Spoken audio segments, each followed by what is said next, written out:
ሆሳዕና የሆሳዕና ዕለትና ምስጢሩ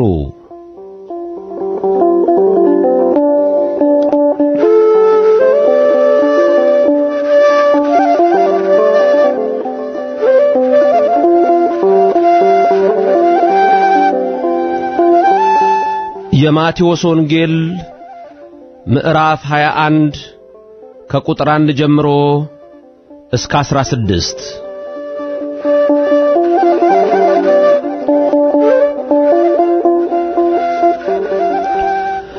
ወደ ኢየሩሳሌምም ቀርበው ወደ ደብረ ዘይት ወደ ቤተፋጌ ሲደርሱ ያን ጊዜ ኢየሱስ ከደቀ መዛሙርቱ 2 ላከ፣ እንዲህም አላቸው፣ በፊታችሁ ወዳለችው መንደር ሂዱ። በዚያን ጊዜም የታሰረችን አህያ ውርንጫም ከእርሷ ጋር ታገኛላችሁ፣ ፈታችሁ አምጡልኝ። ማንም አንዳች ቢላችሁ ለጌታ ያስፈልጉታል በሉ፣ ወዲያውም ይሰዳቸዋል። ለጽዮን ልጅ እነሆ ንጉሥሽ የዋህ ሆኖ በአህያ ላይና በአህያይቱ ግልገል በውርንጫይቱ ላይ ተቀምጦ ወደ አንቺ ይመጣል በሏት ተብሎ በነቢይ የተነገረው ይፈጸም ዘንድ ይህ ሆነ።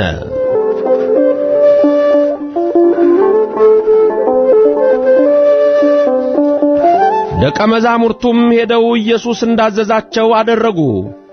አህያይቱንና ውርንጫዋንም አመጡለት፣ ልብሳቸውንም በእነርሱ ላይ ጫኑ፣ ተቀመጠባቸውም።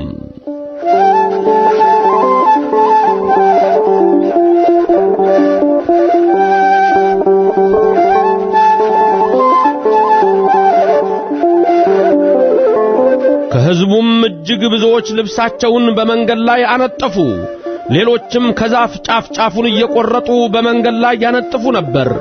የሚቀድሙትም ሕዝብ የሚከተሉትም ሆሳዕና ለዳዊት ልጅ በጌታ ስም የሚመጣ የተባረከ ነው፣ ሆሳዕና በአርያም እያሉ ይጮኹ ነበር። ወደ ኢየሩሳሌምም በገባ ጊዜ መላው ከተማ ይህ ማን ነው ብሎ ተናወጠ። ሕዝቡም ይህ ከገሊላ ናዝሬት የመጣ ነቢዩ ኢየሱስ ነው አሉ።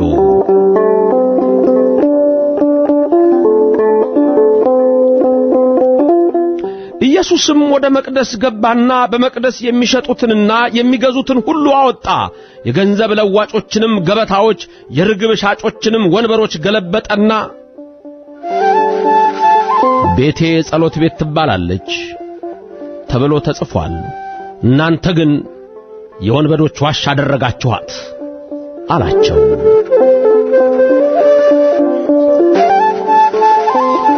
በመቅደስም ዕውሮችና አንካሶች ወደ እርሱ ቀረቡና ፈወሳቸው። ነገር ግን የካህናት አለቆችና ጻፎች ያደረገውን ድንቅ በመቅደስም ሆሳዕና ለዳዊት ልጅ እያሉ የሚጮኹትን ልጆች ባዩ ጊዜ ተቆጥተው እነዚህ የሚሉትን አትሰማምን አሉት። ኢየሱስም እሰማለሁ፣ ከሕፃናትና ከሚጠቡት አፍ ምስጋናን ለራስህ አዘጋጀህ የሚለውን ቃል ከቶ አላነበባችሁምን አላቸው። ትቷቸውም ከከተማ ወደ ቢታንያ ወጣ፣ በዚያም አደረ።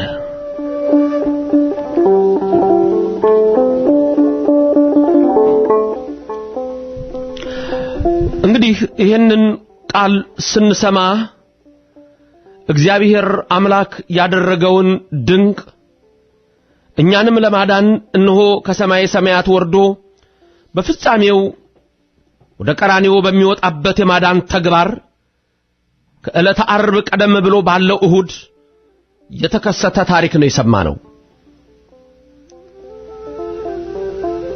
ይሁድ በርካቶች በኢየሩሳሌም የሚሰበሰቡበት ነበረ። በማቴዎስ ወንጌልም እንደተጻፈ የክብር ይግባውና ጌታችን መድኃኒታችን ኢየሱስ ክርስቶስ ወደ ኢየሩሳሌም በቀረበ ጊዜ እነሆ በቤተፋጌ 2 ደቀ መዛሙርትን ልኮ አህያይቱንና ውርንጫይቱን አምጡ ብሎ እንደላካቸው ይገልጻል። በዚህ ሰዓት ኢየሩሳሌም ከዓለም የተሰበሰቡ ሁሉ ሕዝቦች አሉባት። ይህ ሰዓት አይሁድ የፋሲካን በዓል የሚያከብሩበት ሳምንታቸው ነው። እግዚአብሔር ያኔ ድንቅ ነገር አድርጎ 430 ዓመት በግብጽና በበረሃ የነበረውን የተንከራተተ ሕይወት አሳልፎ ማርና ወተት ወደምታፈሰው ከነዓን ሊያገባቸው በወደደበትና እነሆ ባገባቸውም በሊቀ ነቢያት በሙሴ መሪነት ከዛም በመስፍን ኢያሱ ወልደ ነዌ እስራኤልን እነሆ ወደ ከነዓን አግብቷቸው ነበርና ዛሬ እስራኤል ተሰብስበዋል። አይሁድ በኢየሩሳሌም ሰፍረዋል። ምክንያቱም ይህንን ታላቅ በዓል የሚያከብሩበት ነውና። በኦሪት ዘጸአት ምዕራፍ 12 ከቁጥር 37 ጀምሮ እስከ 51 ስንመለከት ኦሪት ዘጸአት ምዕራፍ 12 ከቁጥር 37 እስከ 51 እግዚአብሔር አምላክ በታላቅ ክንድና በተዘረጋች ቀኙ እስራኤልን እነሆ ከግብጽ ባርነት ነፃ አውጥቷቸዋል። ይልቁንም በዚህ በዘጸአት 12 ላይ የተጻፈው የፋሲካ በዓል ነበር። እስራኤል ፓሳህ ብለው ይጠሩታል። እኛ ፋሲካ እንለዋለን። በእንግሊዘኛው ፓስኦቨር። ይሄ ሰዓት እነሆ በኢየሩሳሌም ብቻ ያሉ ሳይሆኑ ከሌላውም ዓለም በሮማ ግዛት ስር የነበሩ ሁሉ አይሁዳውያን ከመላው ዓለም የሚሰበሰቡበት ሌሎችም የሚከማቹበት ሰዓት ነው። አዎ ያኔ እግዚአብሔር በ9 መቅሰፍት በ10ኛ ሞተ በኩር በ11ኛ ስጥመት እስራኤልን ከግብጽ ባርነት ከፈንዖር ቀንበር አላቆ የተስፋይቱ ምድር ወደ ተባለች ወደ አብርሃም ተስፋ ወደ ይስሐቅም ተስፋ ለያዕቆብም ወደ ተማለለት ወደዛ ስፍራ እግዚአብሔር ሕዝቡን በምድረ በዳ 40 ዓመት ከመራ በኋላ ወደ ከነዓን እነሆ ያገባቸው ዘንድ በወደደ ጊዜ አስደንጋጩና 10ኛው መቶ በክር የተባለው በግብጻውያን ላይ የደረሰው በኦሪት ዘጸአት ምዕራፍ 12 የተጻፈው ነበር። ስለዚያች እነሆ ቀን ሲናገር እግዚአብሔር ለሙሴ እግዚአብሔር እነሆ ለሕዝቡ እንዲህ ነበር ያለው። ኦሪት ዘጸአት ምዕራፍ 12 ቁጥር 41 ላይ ይህች ሌሊት ይላል። ይህች ሌሊት የተባለችው እስራኤል እነሆ በድንቅ የወጡባት ናት። ይህች ሌሊት አስደንጋጭ የሆነች ለፈርዖንና ለሰራዊቱ ነበረ። ስለዚህም ይህች ሌሊት ይላል ዘጸአት 12:41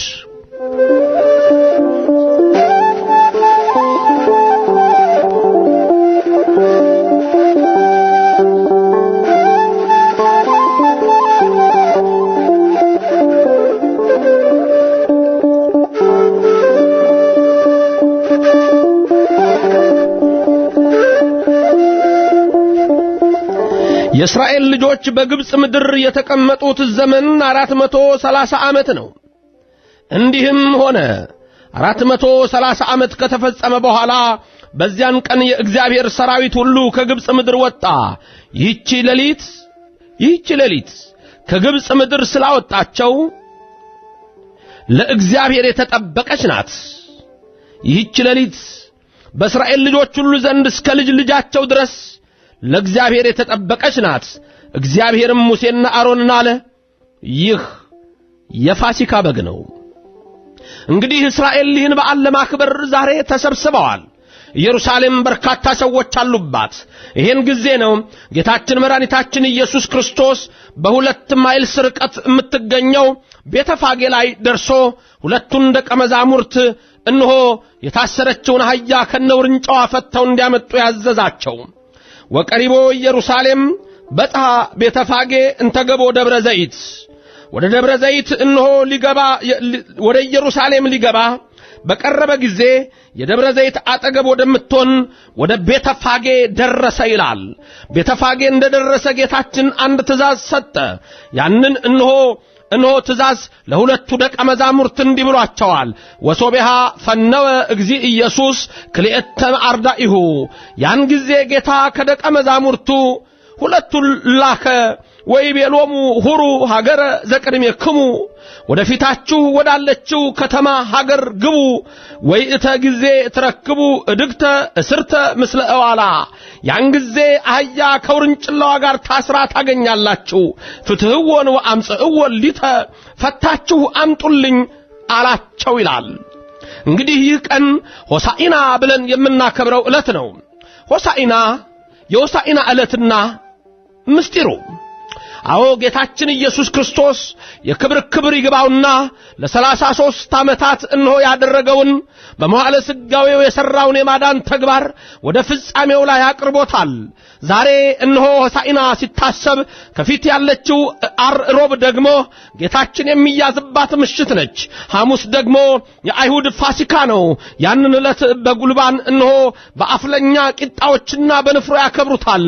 የዛን ቀን ምሽት ነው በቄድሮን ወንዝ ማዶ በጌቴሰማኒ የአትክልት ስፍራ 30 ብር ያታለለው ያ ይሁዳ ለሆድ የተገዛ ያ ይሁዳ ስልጣን የተሰጠው ያ ይሁዳ ዳዊት ባልተወለደ ይሻለው ነበር ያለው ያ ይሁዳ እየመራ የካህናትን አለቆች ጸሐፍት ፈሪሳውያንን እንደ ወንበዴ ጌታን ለመያዝ እንሆ በዚያች በጌቴሰማኒ አትክልት ስፍራ እየተመሩ የመጡት ዓርብ የተሰቀለባት ዕለት ናት። ዕለት ፍሪት ይላታል። በዕለት ሪት ሰማይኩከ በተመረጠች ዕለት ሰማው። ይህችን የተመረጠች ዕለት ከመምጣቷ በፊት ግን በነገስታት ልማድ በነ ኢዩ ልማድ እንሆ እግዚአብሔር ለኛ ያደረገውን ድንቅ ነገር ሊያደርግልን ዘንድ በጌቴሰማኒ ወደ ኢየሩሳሌም ሲቀርብ ከደቀ መዛሙርቱ ሁለቱን ላከ። የታሰረች አህያ ፈታችሁ አምጡልኝ፣ ማንም አንዳች ቢላችሁ የሚጠይቃችሁ ቢኖር ለምንድነው ቢላችሁ ወእመቦ ዘኢቤለክሙ ምን ተትገብሩ ምን ታደርጋላችሁ የሚላቸው ሰው ቢኖር አንድ ነገር በሉ፣ እግዚኦሙ ይፈቅዶሙ ጌታቸው ይፈልጋቸዋል ይሻቸዋል በሉ አላቸው።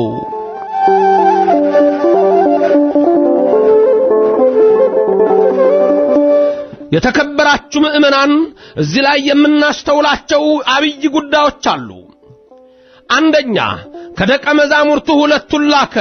ወዴት? የታሰረችውን አህያ ፈታ ያመጡ ዘንድ። የታሰረች ነች አህያዋ። አዎ ምን አለ? ፍትህዎን ወአምጽእዎን ሊተ ፈታችሁ አምጡልኝ አለ። ለምንድነው ፈታችሁ አምጡልኝ አለው? አዎ እነሆ አህያን በተፈጥሮ እዋት ሸክም የበዛባት ናት። አህያ ከሌሎች እንስሳት ድካም የበዛባት ናት። አህያ በሸክም የተጎዳች ናት። ሰውነቷ ራሱ በዱላ በቅጥቀጣ የበዛ መከራ ያገኛት ናት። አህያ ከተሸከመችው ሸክም የተነሳ ጀርባዋ የተላጠ ነው። ዛሬ ሰው እንሆ አህያ ብሎ ሲሳደብ እንኳን እችን አህያ ከሌሎች እንስሳት ሁሉ አሳንሶ እንደሆነ ለያንዳንዳችን ግልጽ ነው። አህያይቱ የታሰረች ነበረች። እችን አህያ ከነ ልጇ ፈታችሁ አምጡልኝ አለ። አዎ ሰይጣን ለብዙ ዘመናት የቀጠቀጠን፣ ሰይጣን ለብዙ ለ5500 ዘመን የተጫነን፣ ለ5500 ዘመን ኃጢአት የከበደን፣ ለ5500 ዘመን ሸክም የከበደን፣ ዛሬ ግን ንጉሱ መጥቶ ኃያሉ አምላክ ኢየሱስ ክርስቶስ ከድንግል ተወልዶ ቀርቦ በማቴዎስ 11:28 እንደተጻፈ እናንተ ሸክም የከበዳ ወደኔ ኑ እኔ ሸክማችሁን አሳርፋችኋለሁ፣ ቀንበሬ ቀሊል ነው ሸክሜ ቀሊል ነው ቀንበሬም ልዝብ ነው ያለ እርሱ ኢየሱስ ክርስቶስ አዎ ከደቀ መዛሙርቱ ሁለቱን ላከ። በአህያ እንሆ ሸክም በበዛባት የተመሰልን እኛ ነን። አዎ አህያይቱ የታሰረች ነን። እነችንና እናንተም በኃጢአት የታሰርነን፣ በበደል የታሰርነን፣ በዚህ ዓለም ውጣ ውረድ የታሰርነን። የኑሮ ነገር አስሮናል፣ የነፍስ ነገር አስሮናል፣ የሥጋ ሕይወት አስሮናል። በዕለት ዕለት ጉዟችን ሁሉ መከራና ስቃይ የበዛብንን፣ ብዙ ስቃይ፣ ብዙ መከራ፣ ብዙ ሸክም፣ ብዙ አይነት ነገር በእኛል። ንጉሱ ኢየሱስ ክርስቶስ ኃያሉ አምላክ ቀረበ። እነሆ ከደቀ መዛሙርቱ ሁለቱን ላከ። ፍትህዎን ወአምጽእዎን ሊተ ለኔ አምጡልኝ አለው። ፈታችሁ አምጡልኝ አለ። ደቀ መዛሙርቱ ካህናት ናቸው። ደቀ መዛሙርቱ ሐዋርያቱ ናቸው። ደቀ መዛሙርቱ ሊቃውንቱ ናቸው። ደቀ መዛሙርቱ ሁለቱ የቤተ ክርስቲያን አገልጋዮቹ ናቸው። ስልጣንን ሰጣቸው። ፈታችሁ አምጡልኝ አላቸው። በማቴዎስ ወንጌል ምዕራፍ 16 ቁጥር 17 ላይ፣ በማቴዎስ ወንጌል ምዕራፍ 18 ቁጥር 17 ላይ በሁለቱ ወንጌሎች ስንመለከት ወገኖቼ እንኮ ይላቸዋል ጌታ ለደቀ መዛሙርቱ የመንግስተ ሰማያት መክፈቻን ቁልፍ ሰጣኋቸው አለ። አዎ ሂዱ፣ ያሰራችሁት የታሰረ የፈታችሁት የተፈታ ይሆናል። ያሰራችሁት የታሰረ አጋንንት፣ ደዌ፣ መናፍስት ሁሉ በመታስሯቸው ጊዜ ታሰራሉ። የምትፈቱት የተፈታ ልጆችን ምእመናንን ወንዶችንም ሴቶችንም ከኃጢአት ማይሰር ፈታችሁ አምጡልኝ። በወንጌል ፍቱልኝ፣ በትምህርት ፍቱልኝ፣ በኦሪት ፍቱልኝ፣ በአዲስ ኪዳን ፍቱልኝ፣ በመጽሐፍቱ ፍቱልኝ፣ በሊቃውንቱ ትርጓሜ ፍቱልኝ። አምጡልኝ ከዓለም ለይታችሁ፣ አምጡልኝ ከዲያብሎስ ለይታችሁ። የታሰሩ ሁሉ የሚፈቱበት ዘመን ደረሰ። ከማይሰራ ኃጢአት የሚፈታበት ጊዜ ለሰው ልጅ ሁሉ ደረሰ። ስለዚህ ከደቀ መዛሙርቱ ሁለቱን ላከ። ፈታችሁ አምጡልኝ በሉ። ድንገት ሰው ቢጠይቃችሁ ወእመቦ ዘኢቤለክሙ ምንተ ትገብሩ፣ ለምንድነው የምትፈቷቸው ለምንድነው ቢሏችሁ እንዲህ በሉ እግዚኦሙ ይፈቅዶሙ። አዎ እንዲህ በሏቸው፣ ጌታ ይፈልጋቸዋል። አዎ ይፈልገናል ጌታ። አዎ ይፈልገናል አባታችን። አዎ ይፈልገናል ጌታችን። ፈጥሮ የሚገዛ አይተወንም። ይሄን ዓለም ፈጥሮ ተወው ይላሉ። አይተወንም፣ አልተወንም። መጣ ከሰማይ ሰማያት ፍቅር ሰሐቦ ለወልደ ኃያል መንበሩ አለ አባ ሕርያቆስ። ዮሐንስ አፈወርቅም ተናግሮታል። አዎ ፍቅር ከሰማይ አምላካችንን ሳበው። ይፈልገናል፣ አይተወንም። አዎ ወዶናል። እስከ ሞት ነው የወደደን። አዎ እስከ መስቀል ነው የወደደን። እጆቹን ዘርግቶ ደሙን ለኛ ያፈሰሰ። በሉ እግዚኦሙ ይፈቅዶሙ። አዎ እንዲህ በሉ፣ ጌታቸው ይፈልጋችኋል በሉ። አዎ ይፈልገናል። ከደዌ ሊያድነን ይፈልገናል። ከሕማም ሊፈውሰን ይፈልገናል። ከዕውርነት ሊያበራን ይፈልገናል። ከታሰርንበት እንድንፈታ ይፈልገናል። ከደቀ መዛሙርቱ ሁለቱን ላከ። ካህናቱ ስልጣናቸው ይሄ ነው። መምህራን ስልጣናቸው ይሄ ነው። ዛሬ ዓለም አልገባውም። ይህ የኢየሱስ ክርስቶስ ስልጣን፣ እንደርሱ ያለ ስልጣን ለደቀ መዛሙርቱ ለካህናቱ ተሰጥቶ ፍትወሩ አምጽወሊተ ፈታችሁ አምጡልኝ አለ። ይህች ቀን ሆሳዕና ናት፣ አሁን አድን የተባለበት። አዎ የዛን ጊዜም ጌታቸው ይፈልጋቸዋል አለ። አዎ ከደቀ መዛሙር ሁለቱ ሄዱ። አህያይቱን ከርነው ርጫይቱ ፈቷት። ሰዎች ቢጠይቋችሁ ለጌታ ያስፈልጉታል በሉ ተባሉ። አህያይቱንና ውርንጫይቱን ይዘው በቤተፋጌ ቢታንያ ወደ ኢየሱስ ክርስቶስ አመጧቸው። ወደ ኢየሩሳሌም ሊገባ ነው ኃያል አምላክ ንጉሡ ኢየሱስ ክርስቶስ።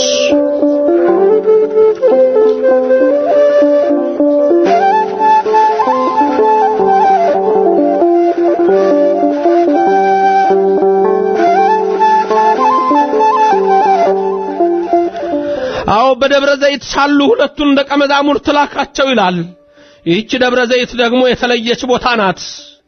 ስለዚህች ቦታ ነቢያት ተናግረዋል። ስለዚህች ቦታ ሐዋርያት መስክረዋል። ስለዚህች ቦታ ራሱ ባለቤቱ ኢየሱስ ክርስቶስ እመጣባታለሁ ብሏል። ሕዝቅኤል በምዕራፍ 43 ከቁጥር 2 እስከ 9 ይህች ደብረ ዘይት ጌታ ለፍርድ የሚመጣባት ናት ይላል። ዘካርያስ ምዕራፍ 14 ከቁጥር 1 እስከ 19 የጌታ እግሮች በደብረ ዘይት ተራራ ይረግጣሉ፣ እኩል ወደ ምስራቅ እኩል ወደ ምዕራብ ይከፈላል ይላል። ይህች ደብረ ዘይት ከኢየሩሳሌም በስተምስራቅ ያለች ቦታ ናት። ጌታ ያረገባት በዛች ነው። በሐዋርያት ሥራ ምዕራፍ 1 ቁጥር 9 ሉቃስ ሲጽፍ አዎ ኢየሱስ ክርስቶስ በዛች አርጓል፣ ልክ እንደዚሁ ደግሞ በዚሁ ይመጣል ያለው። ለዚህ ነው ጌታችን የክብር ይግባውና በማቴዎስ ወንጌል ምዕራፍ 24 ቁጥር 1 በዚያች በደብረ ዘይት ቦታ ተቀምጦ ሳለ ደቀ መዛሙርቱ ለብቻቸው ጠየቁት፣ መቼ ነው መምጣትህ አሉት። አዎ ያ ከመሆኑ በፊት ግን ብዙ ነገሮች ይከሰታሉ ገለጸላቸው። ዛሬ አሁን ደብረ ዘይት ነው ያለው። ወደ ኢየሩሳሌም ሊገባ ነው። 14 ምዕራፍ ርቀት አለው፣ 2 ማይልስ። እነሆ በዚያ ሁለቱ ደቀ መዛሙርት ሄዱ፣ አህያይቱን ፈቱና መጡ።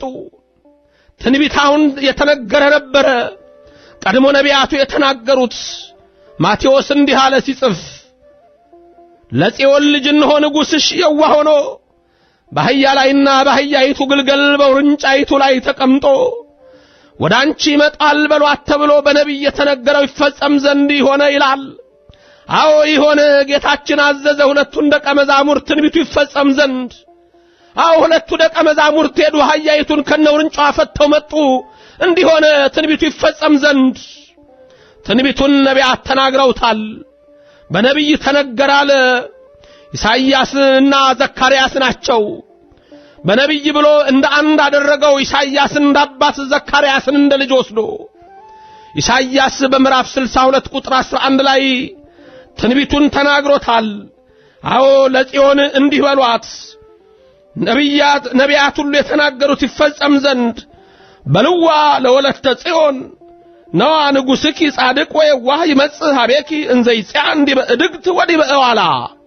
እነሆ በአህያይቱና በውርንጫይቱ ተጭኖ ንጉሡ ኢየሱስ ክርስቶስ የዋሁ ወደ አንቺ ይመጣል ብሏችሁ ንገሯት አለ። የመጀመሪያውን የተናገረው ኢሳይያስ ነው። ኢሳይያስ በትንቢቱ ላይ በምዕራፍ 62 ቁጥር 11 ላይ ነቢዩ እንዲህ ብሎ ተናግሮታል። ንጉሥሽ አለ የዋህ ሆኖ ወደ አንቺ ይመጣል፣ በአህያይቱና በውርንጫይቱ ላይ እለፉ፣ በበሮች በኩል እለፉ፣ የሕዝቡን መንገድ ጥረጉ፣ አዘጋጁ፣ ጎዳናውንም አዘጋጁ፣ ድንጋዮችንም አስወግዱ፣ ለአሕዛብም ዓላማ አንሱ። እነሆ እግዚአብሔር ለምድር ዳርቻ አዋጅ እንዲህ ብሎ ነግሯል።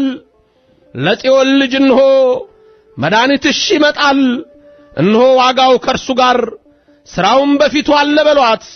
እግዚአብሔር የተበዣቸው የተቀደሰ ሕዝብ ብለው ይጠሯቸዋል። አንቺም የተፈለገች ያልተተወች ከተማ ትባያለሽ። ወደ ኢየሩሳሌም ቀረበ። ንጉሡ ኢየሱስ ክርስቶስ እነሆ ከደቀ መዛሙርቱ ሁለቱን ላከ። የዋህ ሆኖ በአህያይቱና በውርንጫይቱ ላይ እነሆ ተቀምጦ ወደ አንቺ ይመጣል ብሏችሁ ለጽዮን ልጅ ንገሯት። እነሆ ንጉሡ ኢየሱስ ክርስቶስ ወደ አንቺ ይመጣልና የዋህ ሆኖ። ይህን ደግሞ ዘካርያስ ተናግሮታል።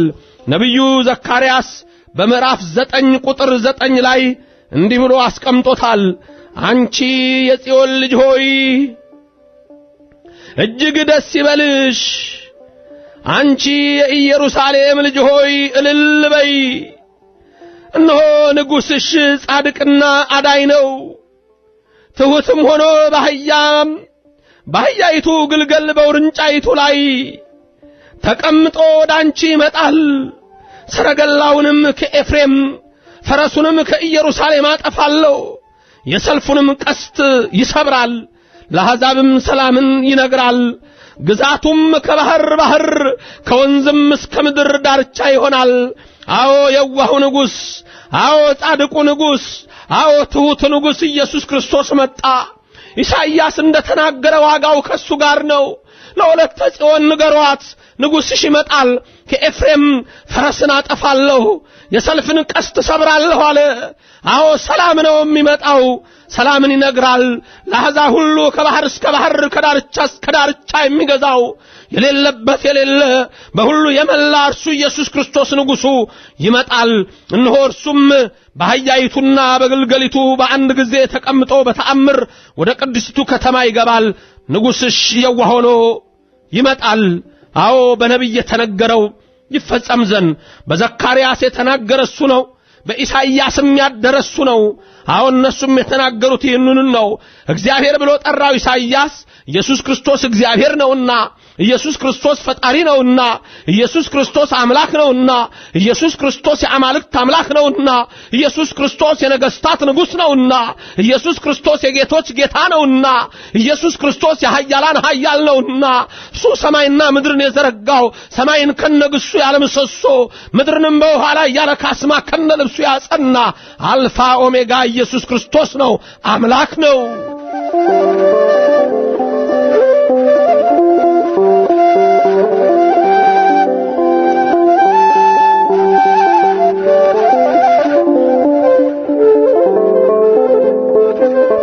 ደቀ መዛሙርቱም ሄዱ፣ ኢየሱስም እንዳዘዛቸው አደረጉ። አህያይቱና ውርንጫዋንም አመጡለት፣ ልብሳቸውንም በእነርሱ ላይ ጫኑ ይላል። እነሆ ደቀ መዛሙርቱ አህያይቱን ከውርንጫዋ ጋር ባመጡ ጊዜ ወርሃኑ አልባሲሆሙ ለእሌሆን ይላል። ልብሳቸውን ጎዘጎዙለት። ልብ በሉ፣ በአህያይቷ ላይ ደቀ መዛሙርቱ ልብሳቸውን አደረጉ። እርሱም በዛ ላይ ተቀመጠበት። ወተጽዕነ እግዚእ ኢየሱስ ዲበሆን፣ ኢየሱስ ክርስቶስ በሁለቱም ላይ በጥበብ በአንድ ጊዜ ተቀመጠባቸው። ልብሳቸውን በአህያይቱ ላይ አደረጉ። በአህያይቱ ላይ ልብሳቸውን ማረጋቸው ምንድነው? ልብ በሉ፣ በአህያይቱ ላይ ያደረጉበት ምክንያት አህያ ቅድም እንደገለጽኩት በሸክም ሰውነቷ የተጎዳ ቁስል ወይም ገባጣ ብለን የምንጠራው ያለባት፣ ያንን ግን በልብስ ተሸፈነ። ኢየሱስ ክርስቶስም በዛ ላይ ተቀመጠ። አንደኛ ኮርቻ ይቆረቁራል፣ ልብስ አይቆረቁርም። ስለዚህ የሚለሰልስ የማይቆረቁርን ሕግ ሰራሁላችሁ ሲል ኢየሱስ ክርስቶስ በዛ በተለበሰው ምንጣፍ ላይ ተቀመጠ። አንድም ልብስ አካልን ይሰውራል፣ ልብስ በውስጥ ያለን ደዌ እንኳን ይሰውራል። ስለዚህ እርሱም አህያይቱን አለበሷት፣ በአህያይቱ ላይ ተቀመጠ።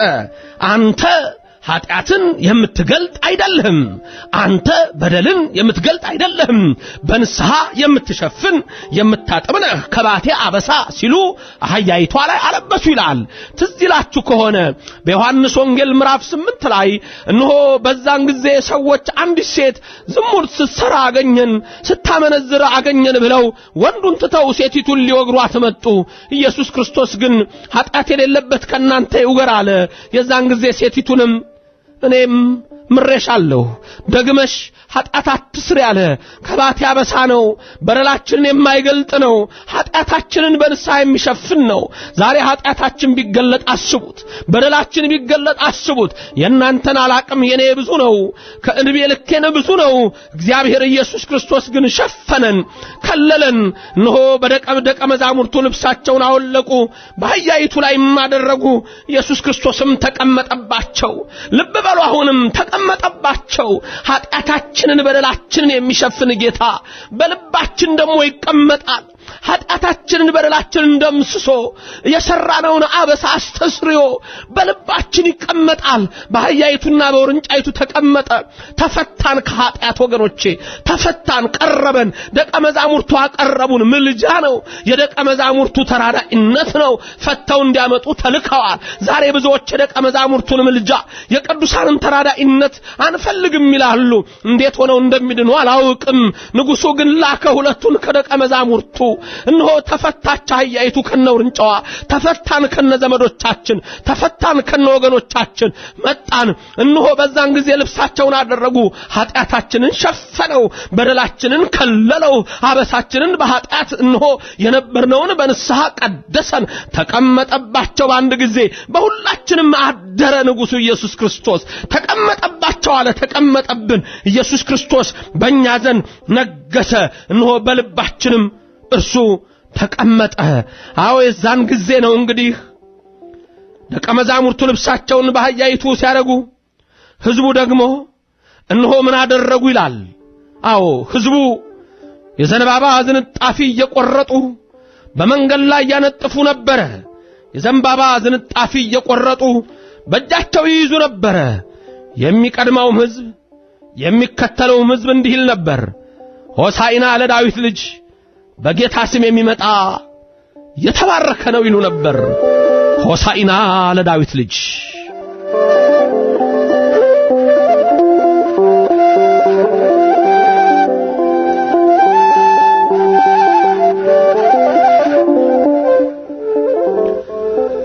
ወይበዙ ሕዝብ ነጸፉ አልባሲሆሙ ውስተ ፍኖት።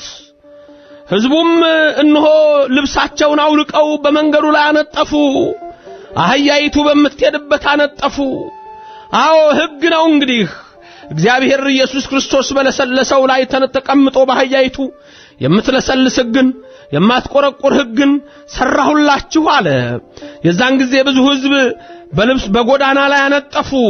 እንኳን አንተ ለተቀንሆ ለተቀመጥ እንኳን ላንተ አሉ፣ እንኳን ላንተ ለአምላካችን፣ እንኳን ላንተ ለንጉሳችን ለተቀመጥክባት አህያ መሬት መርገጥ አይገባትም ክብር ይገባታል ሲሉ ወገኖቼ አነጠፉ ይላል።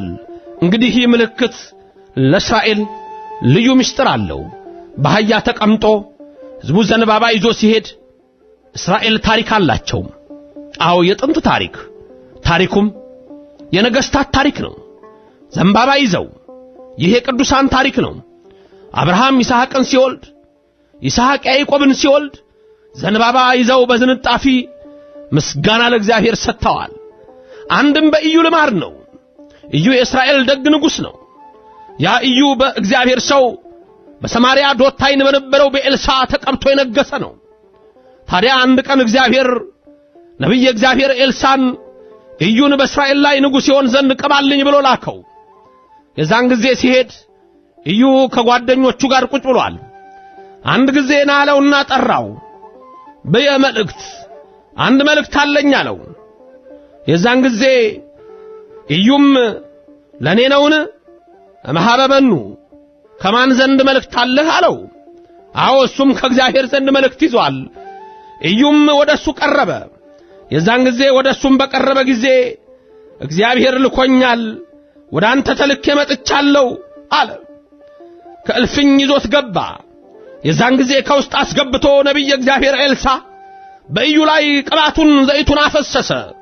እንዲህም አለው ከመዝ ይቤ አምላክ እስራኤል ቀባይኩከ ትንግስ ላይ ለሕዝብ እስራኤል በእስራኤል ላይ ንጉስ እንድትሆን ኢዩ ቀባውህ አንተ የእስራኤል ንጉስ ነህ ብሎት ቀብቶት ሮጦ ሄደ ይላል። ኢዩ ወደ ጓደኞቹ ተመለሰ። እነሱም ኤልሳን ንቀው የእግዚአብሔርን ሰው አቃለው ያ እብድ ምን ሊልህ መጣ አሉት። ዛሬም ቅዱሳንን የሚሰድቡ አንደበቶች አሉ። ዳዊት የተናገረው ትንቢት ተፈጽሞ መከራ ከሚገቡ ይልቅ እግዚአብሔር ምህረትን ይላክላቸው። ነቢያትን ለሚሰድቡ ለሚያቃልሉ፣ ቅዱሳንን ለሚሰድቡ ለሚያቃልሉ፣ ሐዋርያትን ለሚሰድቡ ለሚያቃልሉ፣ እመቤታችንን ለሚሰድቡ ለሚያቃልሉ፣ መላእክትን ለሚሰድቡ ለሚያቃልሉ እግዚአብሔር ይቅር ይበላቸው ወገኖቼ። ይህ የፍጻሜ ሰዓት ነው። እንዲህ አይነት ሰዎች ይበዛሉ። ምህረት ግን ይላክላቸው። አልያ ግን በዳዊት መዝሙር እንደተነገረ በመዝሙር 30 እንደተጻፈ ቁጥር 18 ላይ እንዲህ ይላል በትዕቢት በሽንገላ በድፍረት በቅዱሳን ላይ የሚናገሩ አንደበቶች ሁሉ ዲዳ ይሁኑ አሉ። ታዲያ እነዚህ ሰዎች ኢዩን ጠየቁት። ምን አለህ ያ ሰው አሉት። እሱም ዝም አላቸው። ምን ያው እንግዲህ ምን ይላል እንደምታውቁት ነው አላቸው። የዛን ጊዜ እነሱም አይ እውነቱን ንገረን አሉት። እንግዲያው ንገረንማ ካላችሁኝ ተነክሳለህ ብሎ ቀብቶኝ ይሄዳላቸው። እኛስ ሌላ ምን እንሻለን ብለው እኩሌቶቹ ልብሳቸውን አነጠፉ፣ እኩሌቶቹ ጋረዱ፣ እኩሌቶቹም የዘንባባ ዝንጣፊ ይዘው እነሆ አመሰገኑት። ኢዩ ነክሷል፣ ኢዩ ነክሷል፣ ኢዩ ነክሷል አሉ። ዛሬም እውነተኛው ንጉስ የምድር ብቻ አይደለ የሰማዩ የነ ኢዩ ጌታ የነ ኤልሳ አምላክ እነሆ እርሱ ኢየሱስ ክርስቶስ የድንግል ልጅ አብ ልጅ በቤተፋጌ በመጣቸው አህያ ከነውርንጫይቱ ባንዴ ተቀምጦ ወደ ቅድስቲቱ ከተማ ወደ ኢየሩሳሌም ገባ። ሕዝቡ የዘንባባ ዝንጣፊ ያዙ። ሕፃናት ከቤታቸው ወጡ። በእናታቸው እቅፍ ያሉ አፍ ያልፈቱ ሕፃናት ሳይቀሩ ትልቅ ተአምር ተከሰተ። አንደበታቸው ተናገረ፣ ዘመሩ። ሆሳዕና ለዳዊት ልጅ በእግዚአብሔር ስም የሚመጣ የተባረከ ነው፣ ሆሳዕና በአርያም አሉ። የዛን ጊዜ እነሆ ወደ ኢየሩሳሌም ከተማ ገባ። ሕዝቡ ሁሉ እስከሚናወጡ ድረስ እነሆ የሚቀድሙትም ሕዝብ የሚከተሉትም ሕዝብ አንድ ላይ ይጮሃሉ።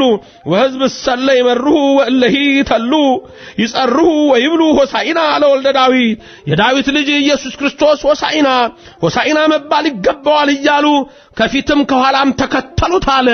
ምስጢር ነው እዚህ ጋም ከፊትም ከኋላም ተከተሉት ይላል። ከፊት ተከተሉት፣ ከኋላም ተከተሉት፣ ከፊትም ያሉት ከኋላም ያሉት አለ። ከፊት ያሉት ነቢያቱ ናቸው። ትንቢት ተናግረው ነበር። ከመወለዱ አስቀድሞ ይወርዳል ይወለዳል፣ አወርሱ ንጉስ ነው አምላክ ነው ብለው ተናግረዋል። የሚከተሉት ሕዝብ አለ ሐዋርያት ናቸው። ከሱ በኋላ አለ ከሱ በኋላ ስልጣንን ሰጥቶ ያነሳቸው ሐዋርያት እነሱም እንሆ ሆሳዕና ለዳዊት ልጅ እያሉ መሰከሩ። ሁሉም የሚከተሉት አለ እልፍ ቅድሜሁ እልፍ ድህሬሁ ይላል። የሚከተሉት ሕዝብ አሕዛብ በሱ ያመኑት ሁሉ በአንድ ላይ ሁሉም ለዳዊት ልጅ መድኃኒት መባል ይገባዋል እያሉ አመስግነዋል። ብሩክ ዘይመጽእ በስመ እግዚአብሔር በእግዚአብሔር ስም ማለት የሚመጣሉ እግዚአብሔር ነኝ ብሎ እግዚአብሔር የሆነ ኢየሱስ አሉ። እግዚአብሔር ባወጣለት ስም በስመ እግዚአብሔር አለ። በእግዚአብሔር ምስክር በነቢያት ተነግሯልና አዎ እርሱ መጣ። መርገመ ሥጋ መርገመ ነፍስ የሌለበት በረከተ ሥጋ በረከተ ነፍስ የሚያድል ነው። ሆሳዕና በአርያም ኧረ በምድር ብቻ አይደለም በሰማይ ያለ መድኃኒትም እሱ ነው አሉ። በሰማይም ያሉ መላእክት የሚሰግዱለት በምድርም ያሉ ጻድቃን የሚንበረከኩለት እርሱ ኢየሱስ የሰማይና የምድር ንጉሥ እርሱ አምላካችን አዎ ሆሳዕና መባል ይገባዋል። ሆሳዕና ለዳዊት ልጅ በእግዚአብሔር ስም የሚመጣ የተባረከ ነው አሉ።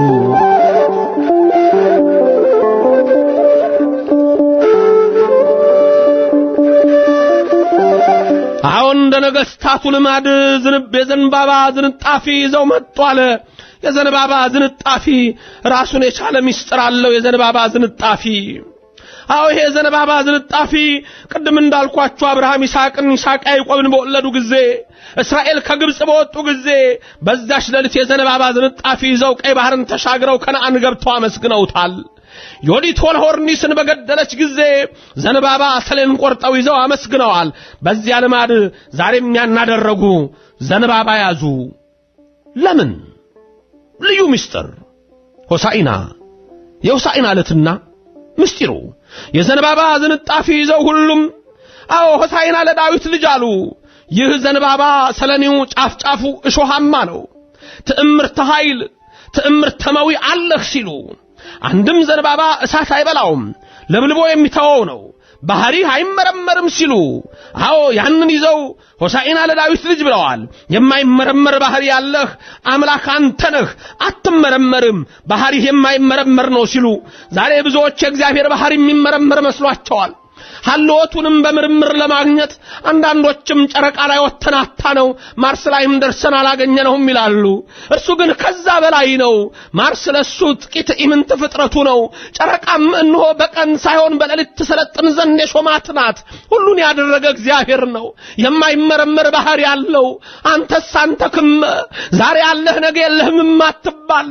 ለቀዳማዊነት ቀዳማዊነት ለዳህራዊነት ዳህራዊነት የሌለ አልፋ ኦ ይላል።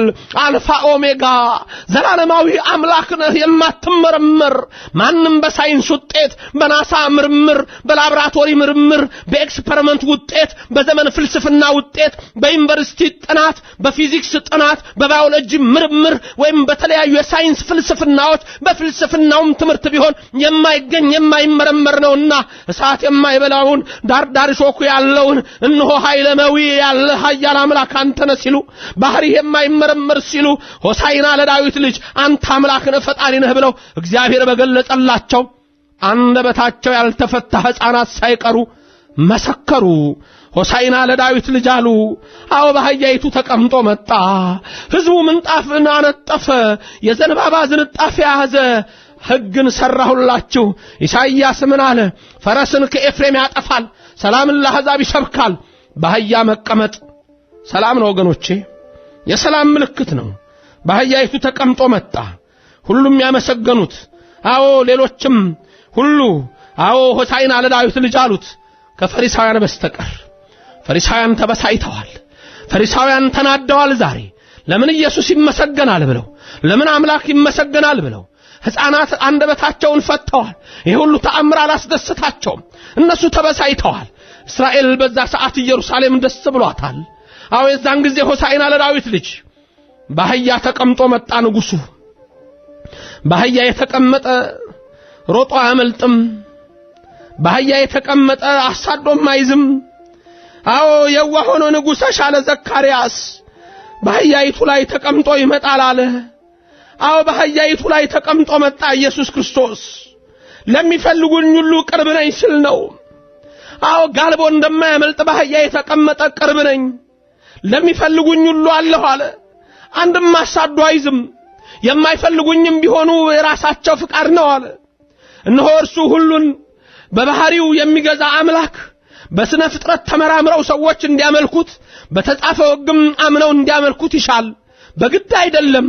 ለሁሉ አቅርቧል እሳትና ማዩን።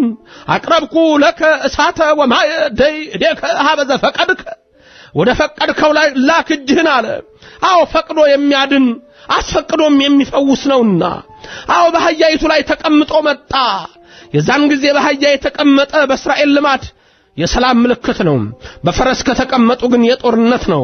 አዎ በሰላም ምልክት ነውና በአህያይቱና በውርንጫይቱ ላይ ተቀምጦ ኢየሱስ ክርስቶስ ወደ ኢየሩሳሌም ከተማ ገባ። ይሄኔ መላ ኢየሩሳሌም ታወከች። በኢየሩሳሌም የሚኖር ሁሉ ተጨነቁ። ወበዊኦ ኢየሩሳሌም ተሃውከት ኩላ ሀገር እንዘ ትብል መኑ ውእቱ። መላ ኢየሩሳሌም ከተማ ወደ ቅድስቲቱ ከተማ ኢየሩሳሌም ሲገባ ተደረጸች፣ ተደነቁ። አንድ አስገራሚ ተአምር ደግሞ እዚህ ጋር ተከስቷል። የጌታችን የኢየሱስ ክርስቶስ የፊቱ ብርሃን የፀሐይን ብርሃን በዘበዘው። የዛን ጊዜ ተደነቁ። ሕፃናት አንደበታቸው ተፈታ። ገና አፍ ያልፈቱ ሕፃናት ሆሳዕና ለዳዊት ልጅ በእግዚአብሔር ስም የሚመጣ የተባረከ ነው አሉ። ሁሉም ባንድ ላይ ጮኹ። ኧረ ይህ ማን ነው አሉ። አንዳንዶች እንዲህ አሉ ይላል ወይቤሉ ሕዝብ ዝንቱ ውእቱ ኢየሱስ ዘእምናዝሬት ዘገሊላ። ይህማ የገሊላ ክፍል ከምትሆን ከናዝሬት በናዝሬት ያደገ የናዝሬቱ ኢየሱስ ነው አሉ። አዎ ወደ ቤተ መቅደስ ገባ። የዛን ጊዜ እነሱ በገሊላ ናዝሬት የሚኖር ነብዩ ኢየሱስ ነው አሉ። አልገባቸውም ገና። እርሱ ግን ንጉሡ ለፍርድ የሚመጣው ኃያሉ አምላክ ኢየሱስ ክርስቶስ ነው። እርሱ የነቢያት አምላክ ነው። እርሱ የሐዋርያት ፈጣሪ ነው። ሰማዕታት ደማቸውን ያፈሰሱት ለሱ ነው። ሐዋርያት እስከ ዓለም ዳርቻ የደከሙት በሱ ነው። ክብራቸው እሱ ነውና ሊቃውንቱ የተሰቃዩት መከራን የተቀበሉት ባህታውያኑ የተሰደዱት ካህናቱ የሚተጉለት ዕለት ዕለት የሚጸልዩለት እርሱ ኢየሱስ ክርስቶስ አምላክ ነው። የናዝሬቱ ነቢይ ብለው ተናገሩ። እርሱ የነቢያት አምላክ ነው። እሱ የጌቶች ጌታ የነገሥታት ንጉሥ ነው። ሆሳዕና ለዳዊት ልጅ በእግዚአብሔር ስም የሚመጣ የተባረከ ነው አሉ። አሁን ወደ መቅደሱ ገባ። ሕዝቡ አሁንም እያመሰገኑ ነው፣ እየዘመሩ ነው። ኢየሱስም ወደ መቅደሱ ገባ። ወቦአ እግዚእ ኢየሱስ ውስተ ቤተ መቅደስ። ጌታ ከቤተ መቅደስ በገባ ጊዜ ይላል ወሰደደ ኩሎ ለይሰይጡ ወይሳየጡ ውስተ ቤተ መቅደስ። አዎ በመቅደሱ ላይ ያየው ነገር ልክ አይደለም። ወደ መቅደሱ ገባ። ወገኖቼ መቅደሱን አቆሽሸውት ነበር። መቅደሱን የንግድ ቦታ አድርገውት ነበር። መቅደሱን የዓለማዊ ዕቃ መገበያያ አድርገውት ነበር። መቅደሱን ሻጮችና ለዋጮች ሞልተውት ነበር። ኢየሱስ ክርስቶስም የገመድ ጅራፍ አበጅቶ በዛ የነበረውን ገበታቸውን የርግብ ሻጮችንም ወንበሮች ገለበጠ። እነዚህ ሰዎች በእግዚአብሔር አሳበው ስጋዊ ምኞታቸውን በመቅደሱ ዙሪያ የተወጡ ናቸው። አዎ ለመቅደሱ መስዋዕት እያሉ በጉንም ፍየሉንም ርግቡንም እየሰበሰቡ በዛ ነበሩ። ቦታው ግን ይህ አይደለም ኢየሱስ ክርስቶስ አለ። መቅደሱ መሸጫ መለወጫ አይደለም አለ። አዎ ገበታቸውን ሁሉ ገለበጠው። በመጽሐፍ የተጻፈውስ ምንድነው? ቤቴ ቤተ ጸሎት ይሰመይ፣ ቤቴ የጸሎት ቤት ይባላል። ኢሳይያስና ኤርምያስ ይህን ትንቢት ተናግረውታል። ኢሳይያስ በትንቢቱ ምዕራፍ 56 ቁጥር 7፣ ኤርምያስ ደግሞ በምዕራፍ 7 ቁጥር 11 ላይ ቤቴ ቤተ መቅደስ የጸሎት ቤት ይባላል የሚል ጽሑፍ አለ ብሎ ይህንን ጠቅሶ ተናገረ። እናንተ ግን የፈያትና የሰረቅት የሌቦችና የወንበዴዎች ዋሻ አደረጋችሁት አለ። አዎ ዛሬም መቅደሱን እኮ የንግድ ስፍራ ልናረገው ምን ቀረን? ዛሬም በመቅደሱ የምንሸጥ የምንለውጣለን። ዓለማዊ የሆነውን አስተሳሰባችን አንድም መቅደስ ልባችንን የምናቆሽሽ፣ አንድም ራሱን መቅደሱን ቤተ መቅደሱን ጌታ እነሆ ጅራፍ አበጅቶ እንደገለበጠ እንዳስወጣቸው ዛሬም መቅደሱን እኮ እነሆ ዛሬም መቅደሱ ተደፍሯል። ዛሬም መቅደሱ ክብሩን እነሆ እንዲያጣርገነዋል። ብዙዎች ካህናት የፊናስና ያፍኒን የኤሊን ጸባይ ተሸክመዋል። ዛሬም ብዙዎች መቅደሱን ደፍረውታል። ዛሬም ብዙዎች እነሆ የቤተ መቅደሱን ንዋየ ቅዱሳት ለራሳቸው አድርገዋል። እግዚአብሔር ይህንን ይመለከታል። ጅራፍ አበጀ ሆሳዕና ለዳዊት ልጅ የተባለው ወደ መቅደሱ ሲገባ ቤቴ የጸሎት ቤት ነው እስመ ቅንዓተ ቤትከ በልዐኒ የቤት ቅናት በላኝ ብለው ነቢያት እንደተናገሩ ዛሬ ግን ኢየሱስ ክርስቶስ ገበታቸውን ሁሉ ገለበጠና አወጣ። መቅደሱን እንጠብቀው ዘንድ ገዳማቱን እንጠብቅ ዘንድ አድባራቱን እንጠብቅ ዘንድ እግዚአብሔር ያዘናል። ዛሬ ታዘናል።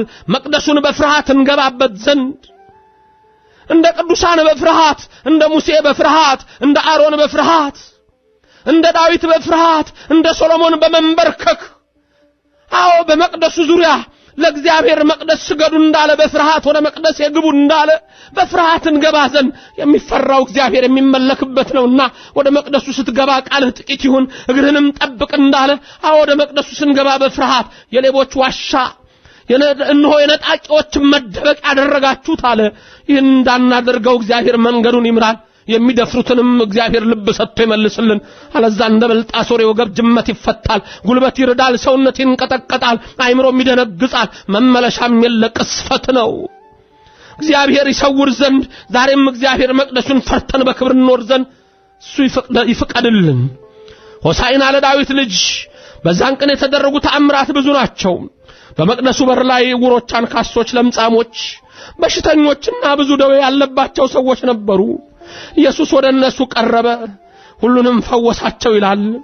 ለፈውስ የመጣ መድኃኔ ዓለም ብዙዎች ወደሱ መጡ። ወመጽኡ ኀቤሁ ዕውራን ወአንካሳን በቤተ መቅደስ ጌታ በመቅደስ ሳለ ዕውራን አንካሳን መጡ፣ ሁሉንም አዳናቸው። ይሄኔ ጸሐፍት ፈሪሳውያን ተበሳጩ። ወሶበ ርእዩ ሊቃነ ካህናት ወጸሐፍት መንክረ ዘገብረ የሰራውን ድንቅ ተአምር አዩ። ሕፃናቱም ሆሳዕና ለዳዊት ልጅ እያሉ የዘመሩትን ሰሙ። ተናደዱ፣ አንጎራጎሩ፣ አዘኑ። ጌታንም እንዲህ አሉት፣ ኢትሰምዑኑ ዘይብሉ እሉ ሕፃናት እኒህ ሕፃናት የሚሉትን አትሰማምን አሉት። ኢየሱስም መለሰ ወይቤሎሙ እንዲህም አላቸው፣ እወ አሁን እሰማለሁ ይገባኛል አላቸው። በመጽሐፍ እኮ ተጽፏል፣ ያን አላነበባችሁምን? ከሚጠቡት አፍ ምስጋናን ለእነሆ አዘጋጀህ የሚለው ዳዊት የተናገረው በመዝሙር 8 ቁጥር 2 ያለውን አታቁም? ምስጋናን አዘጋጀ እማአፈ ደቂቆ ሕፃናት አስተዳሎከ ስብሐት። ምስጋናን አዘጋጀ። ሕፃናቱ ያመሰግኑኛል፣ ሕዝቡም ያመሰግነኛል። እናንተ ግን ባታመሰግኑ ሕዝቡ እንኳን ባያመሰግን እነዚህ ድንጋዮች ያመሰግኑኛል አለ። ድንጋዮች ዘለሉ፣ በሰው ቃል ተናገሩ፣ አይባን አፋወጡ፣ ተአምር ተከሰተ፣ ሁሉም ተናገሩ፣ ኢየሱስ ክርስቶስን አመሰገኑት። ሆሳዕና ለዳዊት ልጅ አለ። እነዚህን ነው እንግዲህ ትቷቸው ይላል። ወሃደጎሙ ወወፃ አፍአ እምሀገር ወቦአ ቢታንያ ወቤተ ህየ ይላል። ትቷቸው ከዛ ወጥቶ በቢታንያ አደረ ይላል። ከፈሪሳውያኑ ወጣ፣ ከሰዱቃውያኑ ላይ አላደረም። ትቷቸው ወጣ፣ ወደ ቢታንያም ሄደ። ሆሳዕና ለዳዊት ልጅ በኢየሱስ ክርስቶስ ሆሳዕና መባል ይገባዋል። እሱ ኃያሉ አምላክ ነው። እርሱ ሆሳዕና ለዳዊት ልጅ ሆሳዕና አሁን አድን ማለት ነው። ኢየሱስ ክርስቶስ ሆይ አሁን አድን፣ ንጉሳችን ሆይ አሁን አድን። አሁን ያደረክልንን የመስቀል ነገር አልገባ ብሎን በኃጢአት ነና ሆሳዕና አሁን አድን ጌታ ሆይ።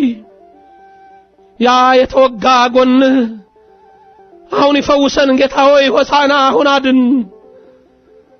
አንተ መራራ ሞትን የቀመስ ሆይ፣ የሾህ አክሊልን ስለኛ የደፋ ሆይ ሆሳዕና በአርያም በምድርም በአርያም በመላእክት ዘንድ የምትመሰገን በሰውም በቅዱሳን እባክህ አሁን አድን ጌታ ሆይ። በደዌና በስቃይ ነን ጌታ ሆይ አሁን አድን። የሰማዩ አየር ተባስቷል ተዛብቷል፣ አድን ጌታ ሆይ ሆሳዕና። ምድራችን ፍሬ ነፍጋለች፣ አሁን አድን ሆሳዕና ለዳዊት ልጅ። አንተ እጆችን ለችንካር የሰጠ ጌታ ሆይ ሆሳዕና አሁን አድን። እናቶቻችን ተጨንቀዋል፣ ሆሳዕና አሁን አድን። ወጣቱ ጉልበቱ ተሰብሯል፣ ሆሳዕና አሁን አድን። ከሽማግሌዎች የክብር አክሊል ወድቋል ሆሳዕና አሁን አድን። ረዳው ጠንክሯል በመቅደሱ በር ላይ ያሉትን የፈወስ ጌታ ሆይ ሆሳዕና አሁን አድን።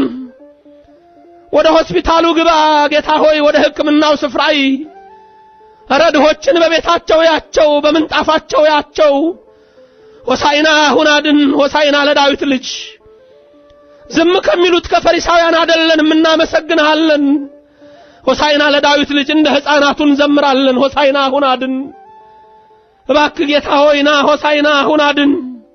መከራችንና ስቃያችንን ወይ ሆሳዕና ለዳዊት ልጅ እባክና ጌታ ሆይ ተገለጥና እናምናለን መጥተሃል ተገልጠሃል ጌታ ሆይ አሁንም በምህረት ፊትህን መልስ ወደኛ መቅደስህን አንደፍርም እኛን ተመልከተን እንደ መናፍቃኑ እንደ ካህዲያኑ አንደፍርም እንደ ብልጣሶር አንደፍርም ጌታ ሆይ ሆሳዕና ለዳዊት ልጅ እባክና አሁን አድንና አያይቱ እንደ ተፈታችሁ ደቀ መዛሙርቱን የላክላቸው ነቢያትን ላክልን ሐዋርያትን ላክልን ጌታ ሆይ ከእስራታችን እንፈታ። የሥጋ እስራት አለ የነፍስ እስራት አለ የኑሮ እስራት አለ የኃጢአት እስራት አለ ሆሳዕና ለዳዊት ልጅ ላክልን ደቀ መዛሙርቱን ላክልን ቅዱሳኑን ላክልን ነቢያቱን ኧረ ላክልን እናትህን የእናት ልመና ፊት አያስመልስ አንገት አያስቀልስ ላክልን ጌታ ሆይ ዳው ያድቅቆናል ሸክም ይዞናል አክሊል ከራሳችን ወድቋል የቀደመ ዘመናችንን መልስ ረባክና ሆሳዕና ጌታ ሆይ ግባ ወደ መቅደሱ ግባ ወደ ልባችን ግባ ወደ ቤታችን በበር ላይ አትቁም ና ጌታ ሆይ ግባ ሆሳዕና ለዳዊት ልጅ እኛ እናምንሃለን ከሚያምኑት ነን ይዘናል ዘንባባ ዝንጣፊውን ኧረ በየዓመቱ እናመሰግንሃለን በየዕለቱ እናወድስሃለን ሕፃናቱ ይዘምራሉ ምሕረትህ ይምጣ ቸርነትህ ይቅረበን ያን እስራኤልን ከፈርዖን አላቀ ቀይ ባህርን ከፍለ ከነዓን ያገባህ አምላክ ሆይ ሆሳዕና ለዳዊት ልጅ ና ለዓለም ሁሉ ና ተመልከተን ና